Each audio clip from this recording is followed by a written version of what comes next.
भुष्युंड द्वारा आश्चर्यजनक सृष्टियों का वर्णन। श्री वशिष्ठ जी ने पूछा, कल्याण स्वरूप वयस राज, तुम्हारी आयु अत्यंत लंबी है। तुम भूतकालीन पदार्थों का निर्देश करने वालों में अग्रगण्य, ज्ञान विज्ञान संपन्न और धीर हो। तुम्हारी मनोगति योग साधन के योग्य है। तुमने अनेक प्रकार की असंख्य सृष्टियों की उत्पत्ति, स्थिति और प्रलय भी देखा है। अतः अब ये बताओ कि इस सृष्टि क्रम में तुम्हें किस किस आश्चर्यजनक सृष्टि का स्मरण है।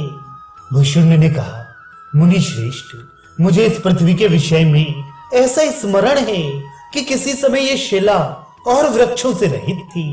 इस पर तृण और लता आदि भी नहीं थे।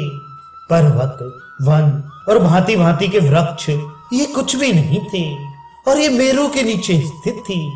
वहां यह 11,000 वर्षों तक भस्म से परिपूर्ण रही, ऐसा मुझे सम्यक रूप से स्मरण है। मुझे यह भी खूब याद है कि जब बल और ऐश्वर्य के मद से उन्मत्त हुए असुरों का घोर संग्राम चल रहा था, उस समय इस पृथ्वी का भीतरी भाग क्षीण हो गया था और ये युद्ध से भागे हुए जनों से परिपूर्ण हो गई थी। फिर एक चतुर्युगी तक ये उन्मत्त वाले असुरों के अधिकार में रही, इसका भी मुझे पूर्ण स्मरण है। अन्य चतुर्युगी के 2 युगों तक ये भूमि वनेले वृक्षों से खचाखच भरी रही।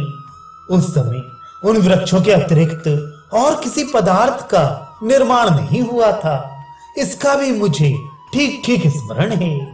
एक समय यह वसुधा 4 युगों से भी अधिक काल तक घने पर्वतों से आच्छादित रही। उस पर मनुष्य चल फिर भी नहीं सकते थे, यह भी मुझे स्मरण है। मुझे वह सब भी याद आता है जब अंतरिक्ष आदि लोकों में समस्त विमानचारी देवता भय के कारण अंतर्धान हो गए थे और ये पृथ्वी वृक्ष शून्य होकर अंधकार से आच्छादित हो गई थी। इनका तथा इनके अतिरिक्त अन्य बहुत सी बातों का मुझे स्मरण है, परंतु इस विषय में अधिक कहने से क्या लाभ। जो सार वस्तु है उसी में संक्षेप से कहता हूं। सुनिए ब्राह्मण, मुझे तो यहां तक स्मरण है कि मेरे सामने सैकड़ों चतुर्युगियां बीत गईं और ऐसी असंख्य मनु समाप्त हो गए जो सबके सब प्रभाव आधिक्य से परिपूर्ण थे। मुझे एक ऐसी सृष्टि का स्मरण है जिसमें पर्वत और भूमि का नामो निशान भी नहीं था।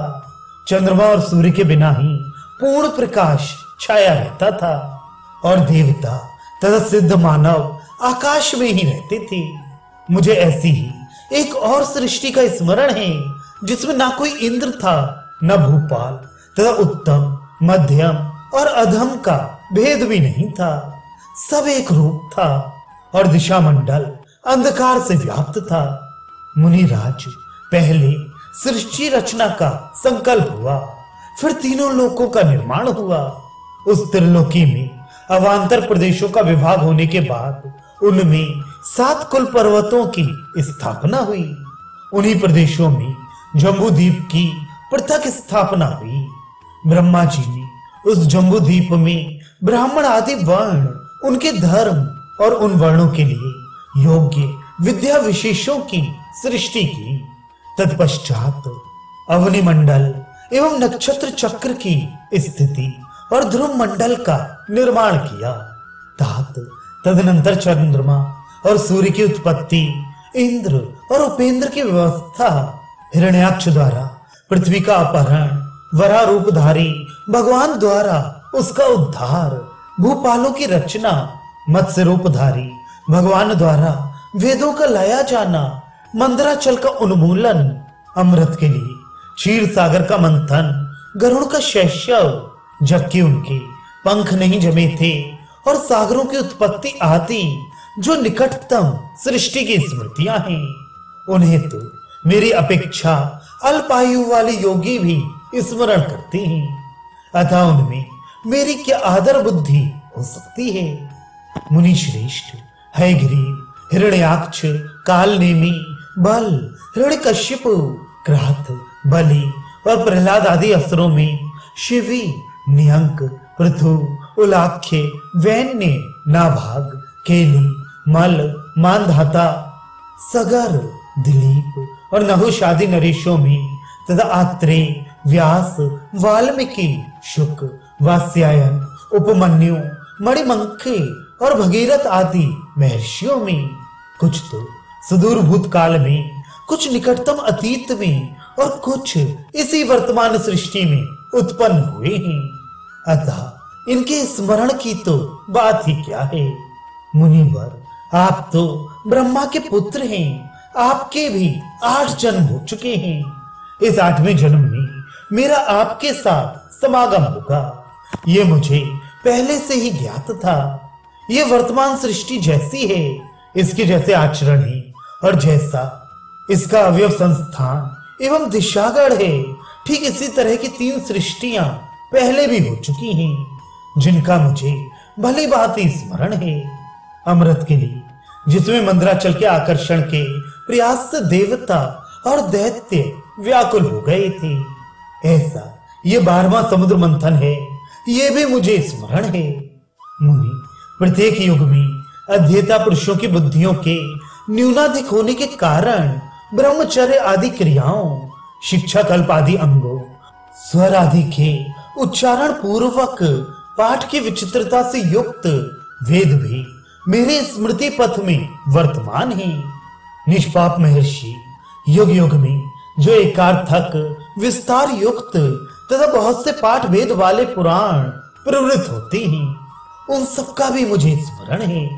पुनः प्रत्येक युग में वेद आदि शास्त्रों की ज्ञाता व्यास आदि महर्षियों द्वारा विरचित महाभारत आदि इतिहास भी मुझे याद है।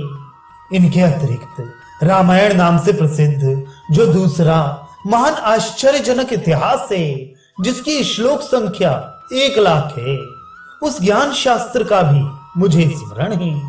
उस शास्त्र में बुद्धिमानों के लिए हाथ पर रखे हुए फल की तरह श्री राम की तरह व्यवहार करना चाहिए, परंतु रावण के विलासी जीवन का अनुकरण नहीं करना चाहिए, ऐसा ज्ञान बतलाया गया है। उसके निर्माता महर्षि वाल्मीकि हैं। अब उनके द्वारा जगत में जो वशिष्ठ राम संवाद रूप दूसरे ज्ञान शास्त्र की रचना की जाएगी, उसका भी मुझे ज्ञान है और समयानुसार वह आपको भी ज्ञात हो जाएगा। ये जगत स्वरूप भ्रांति जल में बुलबुले के समान कभी स्थित सी दिख पड़ती है, किंतु वास्तव में इसका किसी भी काल में अस्तित्व नहीं है। मेरे पिता चंड के जीवन काल में इस कल्पतरु की जैसी शोभा और जैसा संगठन था, वे आज भी वैसा ही है। इसीलिए इस समय मैं यहाँ स्थित हूँ।